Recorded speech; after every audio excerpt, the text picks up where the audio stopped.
Hello, hello. Happy Tuesday. It's Tuesday today for this week's tea break chat. It is the week before Christmas. Can we believe it? I'm not sure I can. But here we are. It's the week before Christmas. So I guess actually what I wanted to talk about this week in terms of like my life chat is the holidays and being divorced and kids and splitting time with kids and all of that. And actually a really nice kind of lead into that is the fact that this is on a Tuesday this week instead of Wednesday like it usually is. And the reason for that is because the kids are off school, Nora's off school already, and we split our school holiday time differently than we do our normal schedule. So we as you may know, if you've hung around for a while, we have a 50-50 co-parenting schedule. And so we'd make sure that the holidays are split 50-50 as well in terms of like anytime she's off school and that sort of thing. And the way that we've split it this time means that the girls have been with their dad. Well, actually, this part so far was our normal schedule. But the girls have been with their dad since Friday. They will come back to me tomorrow morning, so Wednesday morning. Which is why I had to move this, because trying to do this with a super curious and interesting 5-year-old around wasn't going to go super smoothly. And then we will split the remainder of the 2 weeks holiday time. So for me, the beauty of this business and the way that I'm setting up my life and all of that is that I get to kind of move some things around to shuffle in around the kids' schedule. So some of the schedule is based on what works for us as the adults. Some of our adult schedule is based on what works best for the kids. And it's kind of finding that balance. So that is why this is on a Tuesday, is because I get the girls back tomorrow and then I get to focus on them and all the Christmassy fun stuff that we're going to do.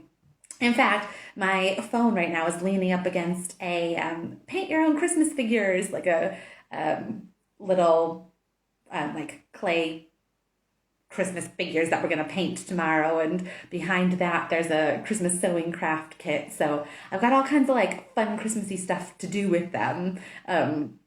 And yeah, we just get to like immerse ourselves in the Christmas magic.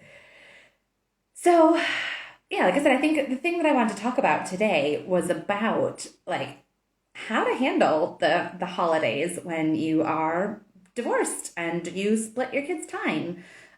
Because it can be a really hard time. Or maybe it's not. Maybe you're like, nah, this is great. But the holidays bring up loads of emotions, like just full stop for everybody, whether you're divorced or not. But when you are divorced, particularly when it's, more recent, but even if it's not recent, it can still bring up lots of stuff. And so I just want to talk a little bit about kind of what the holidays look like for me, how I'm handling it, in case that's helpful for anybody else. So this is let's see here, 2019 was when everything was falling apart. So my husband was in and out of the house, staying at friends' houses and hotels, and things were just really messy between us, and we didn't know what was going on. So he was in and out of the house for Christmas 2019.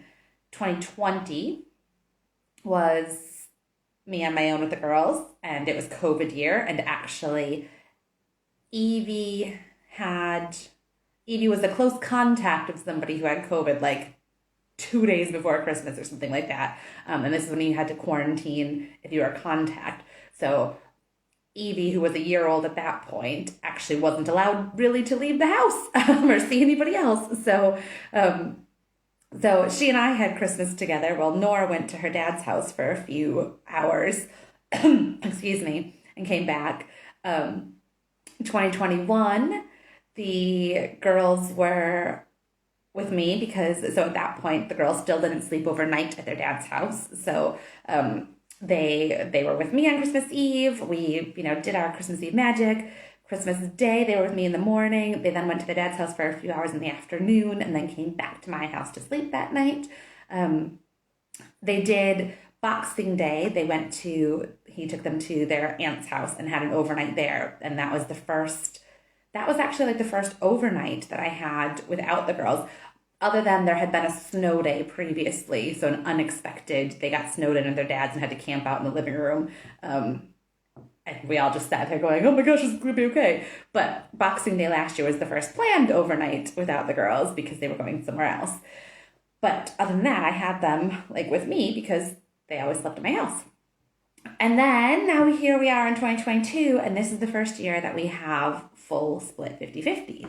So this year is very different than any previous year. Each of the years leading up to this have been different in their own ways, but this year feels like kind of the biggest step change because I don't have them every day, and I don't have them Christmas Eve. They're not going to go to bed with me on Christmas Eve, and they're not going to wake up with me on Christmas morning. And that was really hard for me when we first talked about that. I knew it was coming. I absolutely knew that that was going to be the case this year, but still when it came time to discuss the arrangements, I think it was probably like October time maybe when we brought it up. And it took me quite a while to respond to the email because I hated it. And as much as I knew it was going to be the case, I still hated the idea of it, and I didn't want it to be true, and I just needed to give my emotions a bit of time to settle before I could email back and say, okay. And to be honest, I did, like in my response, I did say, I just need to let the record show that I absolutely hate this. Yes, I agree to the schedule and this is what's going to happen, but I just need to say I hate not having the kids then. Because it's hard. It's a big thing, I've put so much into the last few years. As I think, most of us do as parents around Christmas time, we try and build up the magic for our kids. But particularly because it had all fallen apart at Christmas that first year and things were so messy. And then because I was on my own and we didn't have family stuff to be doing, I really put a bunch of time and effort into making sure that we had our little things that we did and that Christmas Eve was magical for the girls. And so to have it not being me doing that was really tough. Now, my co-parent deserves that magical time too. The girls do not need to be with me to have Christmas magic. I am not the only one in the world who can make Christmas magic for them. And the flip side of this is that for the last few years, my co-parent has missed out on that and when the girls were the youngest and, just so excited about all this, my co-parent has missed that magic. And that's, that was what our arrangements were at the time. And it was that, our arrangements, like I said, have shifted over time. He wasn't in a position to be able to do that, but he is now, and he deserves to get that Christmas magic too. So of course it makes sense, and what we're doing is I'm on board with it, but my emotions around it think that this sucks. But so that's where we are. And the other part of all of this, in addition to not having my kids with me in all this, is I don't talk about it very often because, well, I guess just doesn't seem worth talking about all the time. But you may or may not realize that I don't have any family in England. So I'm American and I live in England and all of my family lives in America. So when I got divorced, when we split up, I only had half a family here. I only had my in-laws.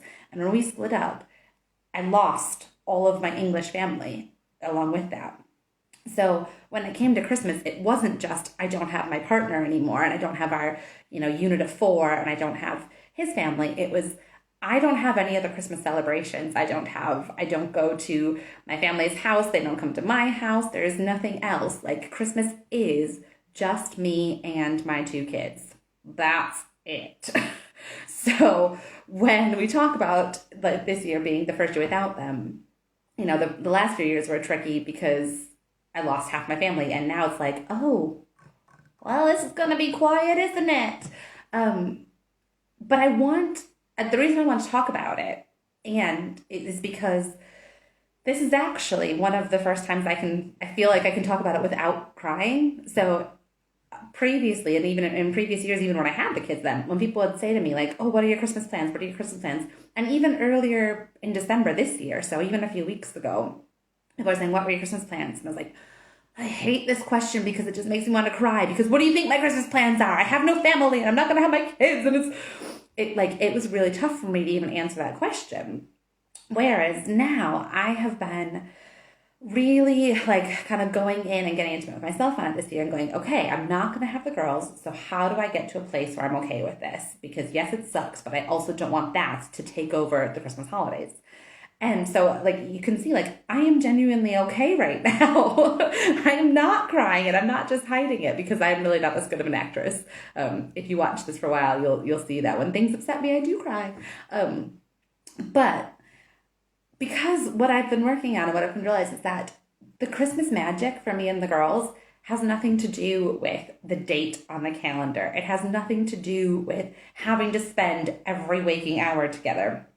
And in fact, in some ways, the same as I talk about the rest of the year, sometimes, like, it's almost going to be a bit better because I've had time to plan some activities for us. I've had time to really, get the presents I need. I haven't actually finished. I realized I have to go get myself some Christmas stocking stuff because I totally forgot to buy my own stocking stuffers, and the girls can't think that Santa forgot me. So I have to go out and do that this afternoon.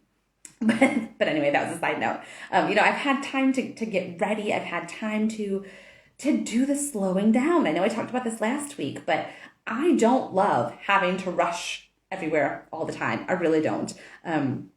So in some ways, I'm kind of grateful I don't have as many people around because it means I get to really savor the time with the people I do have, and I'm not just like being torn from pillar to post. But I've really had a lot of time to sit and cozy up with the blanket and watch Christmas movies and drink mulled wine and not be stressed about things. And because of that extra time, I am so freaking excited that they're coming back tomorrow. And I have them from tomorrow until halfway through Christmas Eve, and they'll go to their dad's for 24 hours, and they'll come back to me at 2 o'clock on Christmas Day, and I have them for another 3 days. So we have like this beautiful time together where I'm going into it well rested, well stocked up on my own needs and desires, and I get to really kind of pour into them and really connect with them. And then, though, I also get a bit more downtime at the end of it. So I'm not just going to be like, because it does, the flip side is that it does get to be a lot. Like when you're with your kids on your own all the time, it's a lot. There is no partner to hand it off to when I go take a shower. Like if I'm in the shower, it means that there's probably chaos happening out there, and I'm like, ah.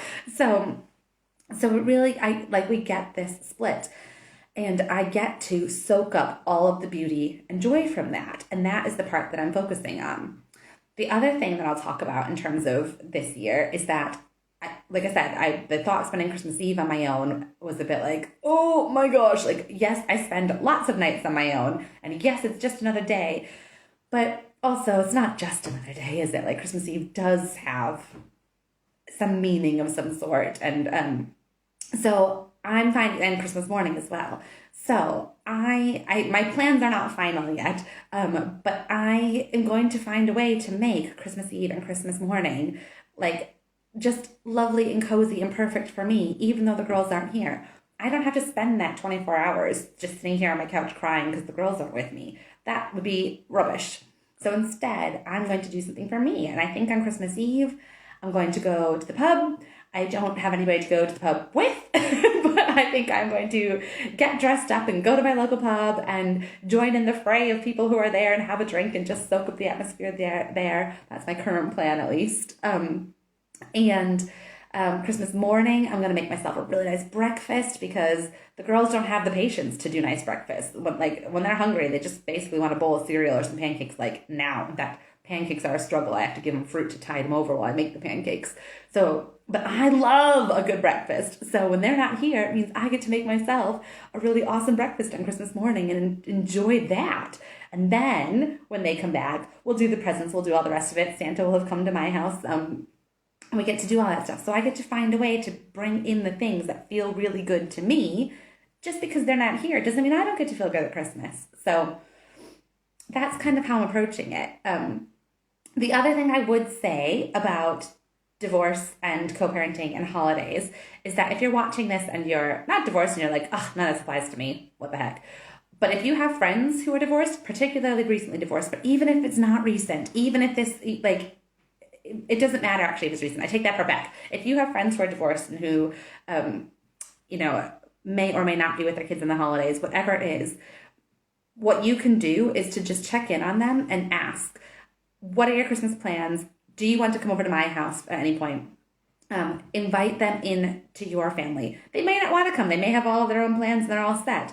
but even the invitation means so much. Or they might not have plans, and actually that invitation in might mean the world to them. So last year, when I said the girls went away on Boxing Day and that was their first overnight, I went over to my best friend's house and spent Boxing Day with her family, with her kids and her dad and her stepmom, and it was just the absolute best thing in the world for me to get to spend it with a family who, like, I just got to adopt as my own. This year, a friend of mine on Instagram, who I've never actually met, but is my like online bestie, messaged me and said, "Are you going to be alone over Christmas at all? Do you want to come up and actually meet me in person for once and meet my son?" Which, by the way, we still need to, let's get a date in the diary for that. But like, I cried when I got that message. The fact that she thought about the fact, are you going to be alone without your girls at any point? Do you want to, can I fill that for you? And so just check in on your friends, invite them over, include them in plans. They may or may not want to, but the invitation at the very least means the world. So that's that. I talked for way too long about that because I actually have 4 questions that I want to get through today. So I'm going to cruise through them. They are in the order that they came in at. And yeah, sorry, this is going to be a long one this week. Okay, first question was about sorting out your finances. And so this is somebody saying that she really wants to sort out her finances next year and get more savings and pay off debt. And what advice do I have around that? Hang on, I need a drink. It's chai. Okay, so first thing I want to say around that, though, is that I am not a money coach. We know that. I'm not a money coach. This is not my area of expertise, but I do follow a lot of money coaches and work with money coaches. I have done some money work of my own. So my tips for sorting out your savings and paying off debt is, first of all, the fact, this is more of mindset rather than practical.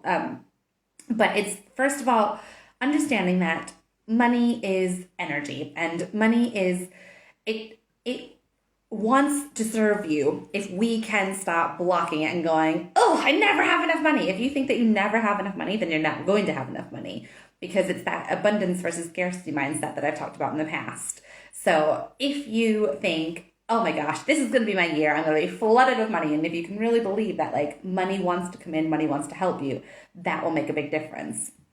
And another mindset shift around this is the idea that debt is bad. So these are all things that, like, money coaches spend a ton of time on, and I can't obviously go, like, tons into detail right now, but we have this idea that debt is bad and that there's shame attached to it, and that if we have debt, it's because we've done something wrong, or, it's shameful in some way to carry debt. And I just want to say that that is not the case, that debt does not need to be a bad thing. It is simply a different way of paying for something. It is simply a way of spreading the cost over time, and that is not a problem. There is no right or wrong attached to that. There doesn't need to be this ridiculous stigma around it. That said, if you feel like you've used this method for paying for things in the past and it's time to pay that debt down, then that is totally fine too. But I think the main thing for me around this is to really not see money as a bad thing, as a scary thing, but it's really to do the mindset work around it and go, okay, money wants to serve me, and to really dig into kind of why, like, what blockages you have around it. What beliefs have you learned about money in the past? What do you think, do you feel like money wants to help you, or do you feel like, oh, I never have enough, I can never get enough? And to really go into the mindset around it and believe that this is my year that I'm going to pay down my debt. This is my year that money wants to serve me I want to put some more money in my savings account, and really start to see it as this kind of cooperative force that works with you instead of against you. And if you can see it as this cooperative, like, yes, money wants to help me out here, that will make a big difference. I know that was all mindset rather than practical, but that's what I got for you. So I hope that helps, but let me know if you want to talk about it more, and I can do some more practical stuff too. Okay, next question was, have I bought myself a Christmas present? And the answer is obviously, of course I frickin' have. I deserve Christmas presents and good stuff too, don't I? So yes, I do buy myself Christmas presents. It is under the tree, wrapped with a tag that says, "To Mummy, love Mummy." I did this last year too when Nora got old enough to read, and I do it. I buy myself a Christmas present because I think I deserve nice things. I don't, as I said before, I don't have many people to buy me Christmas presents anymore. So if I want nice things, mostly gonna have to come from me. Not entirely true. There are people who buy me presents, but mostly, like, yeah, I don't get flooded with presents at all, which is fine. But if there's stuff that I really want, and I think that Christmas presents should be things that you want as opposed to you need, so I like to buy myself presents because I think it's really fun. And I specifically put it under the tree and label it that way because I want my girls to see that I love myself and that I think I deserve nice things and that I get to put my needs as just as important as theirs. I don't want the kids to see a tree full of toys for them and nothing for me because it's not all about them. I am an actual human with my own needs, likes, desires, feelings too. And I want them to know that my happiness matters too. Like, Christmas is about the kids, but it's also about everybody. So I very specifically and intentionally buy myself presents and put them under the tree, labeled. And then when it comes time to open presents on Christmas Day, you know, Nora will hand them out probably because she can read the tags. And I want her to know that Mommy bought Mommy a present. So yes, I did. Okay, next question. Any tips for managing our kids' overwhelm at Christmas? Yes, absolutely. And this one won't surprise you at all who this question is coming from, but probably won't surprise any of the rest of you either. My tip is to slow down. Slow down at Christmas.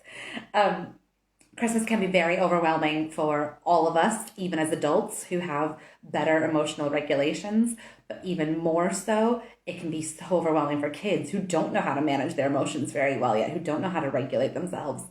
And, you know, we often at this time of year, there's change in schedules, change in routines, there's more sugar, there's, you know, late nights, there's just the pure excitement of all the stuff going on around you. So it can be really, like, change, even when it's exciting, good change, can be really overwhelming to our systems. So yeah, kids totally get overwhelmed at this time of year. And so my tip is to not pack it full every living minute, full of stuff, full of activities, full of stuff.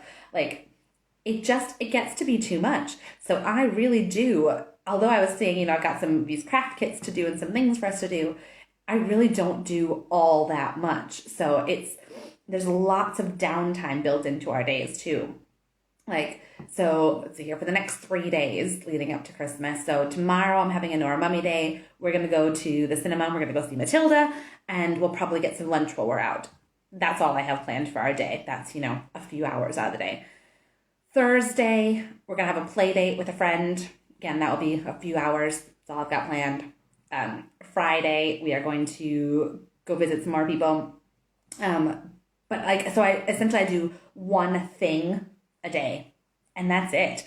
And it will be the same after Christmas when I have them then, or even less. We might not, I don't have anything planned for the 3 days after. I have one thing planned.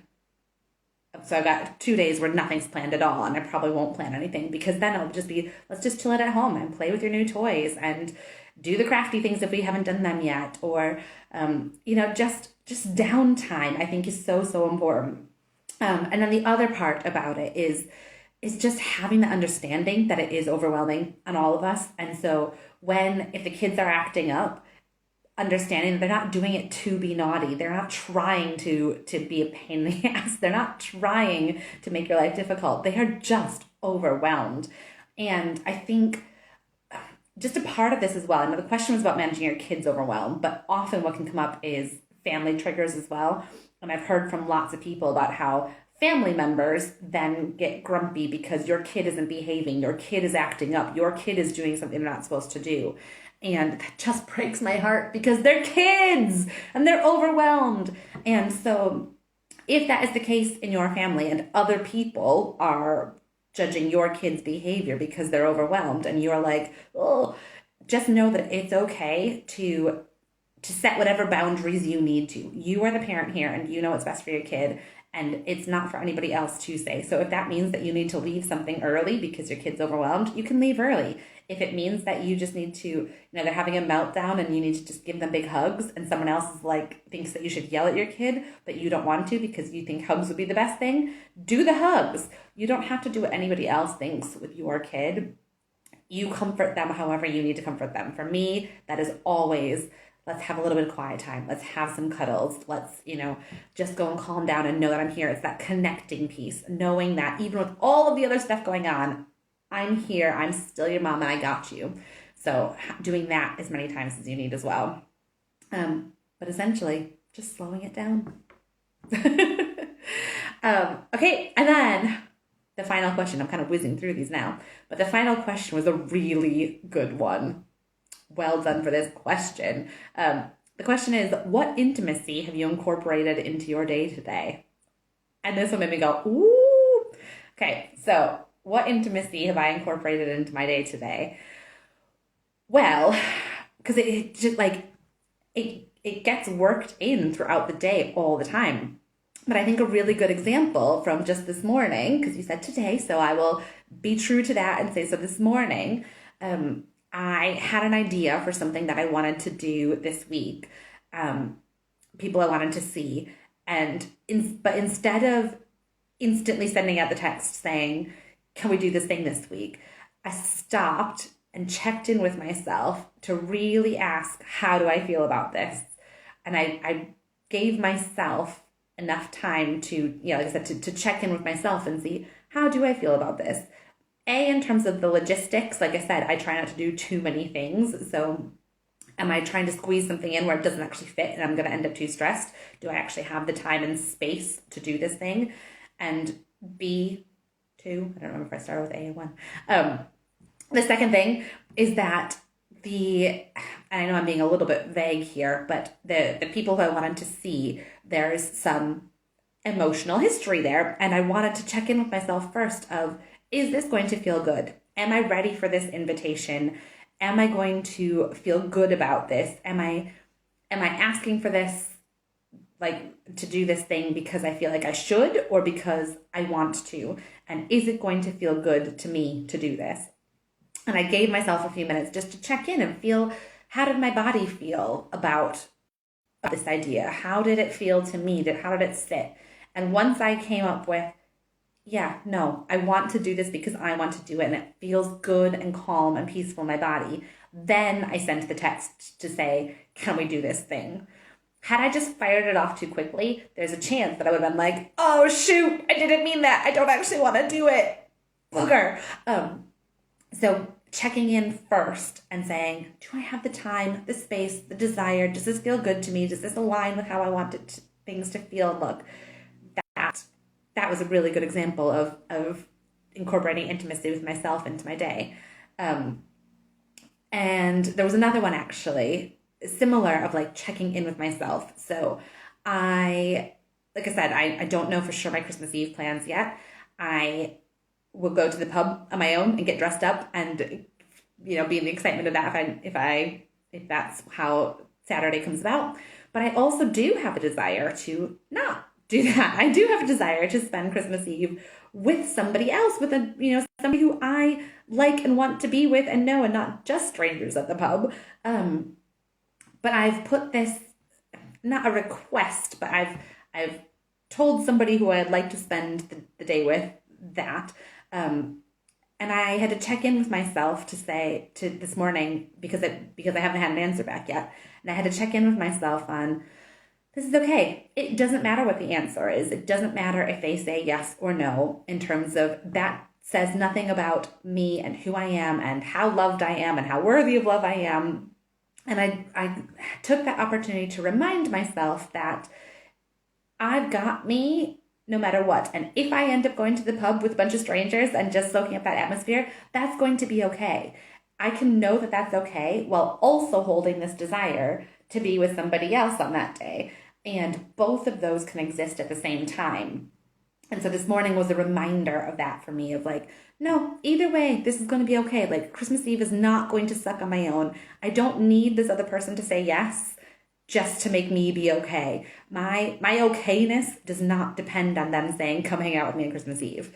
My okayness is in here. So those are two examples of how I've incorporated intimacy into my day already this morning at 10 o'clock this morning. But such a great question, because there are so many opportunities for incorporating intimacy into your day, all day, every day. And it comes up with yourself, with other people.